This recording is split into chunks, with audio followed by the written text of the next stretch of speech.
nous avons oublié le moteur du travail collectif. Les bas engagements nous en donnent une parfaite illustration. On a les yeux braqués sur la performance mesurable, celle qui se traduit par l'atteinte d'objectifs, un résultat financier, qualité de service, une qualité de produit. Or derrière ce qui est visible, il y a ce qui est invisible, dont la coopération. On en trouve des exemples dans le soutien, par exemple entre collègues. Est-ce que je peux t'aider ? Laisse, je vais terminer ce que tu fais. Aussi dans la médiation, tu peux l'appeler de ma part, ou je vais l'appeler, t'inquiète pas. Dans le troc d'outils, je t'envoie le tableau de suivi que j'ai créé, la démarche que j'ai construite, ma dernière présentation PowerPoint. Et aussi dans des processus raccourcis. Je regarde et je te donne mon avis. On va voir comment faire pour traiter quand même ta demande.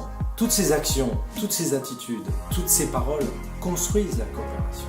C'est elle qui permet cette adaptation essentielle au réel, aux imprévus, aux contraintes. Mais elle contribue aussi à ce que tout le monde dans l'entreprise y arrive. À force de polariser sur ce qui est mesurable et d'y ajuster strictement les moyens, on risque de casser la coopération. Les collaborateurs n'auront plus le temps, seront trop pressés, donc moins de solidarité, moins d'entraide et donc moins de souplesse qui est indispensable à la réussite collective.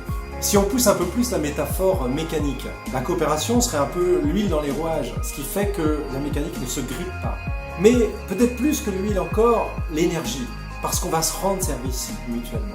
Notre démarche coopération et le questionnaire coopération 180, c'est un projecteur sur la coopération. Elle la révèle, elle la fait apparaître, elle la valorise. Mais c'est aussi une autre vision de l'organisation, une vision plus dynamique. Des flux de coopération, des hubs, ceux qui sont centraux dans la coopération, ceux qui sont périphériques, des nœuds, là où ça coince et là où c'est fluide, des caractéristiques de la coopération dans l'entreprise. Enfin, c'est une démarche globale qui met en coopération les équipes.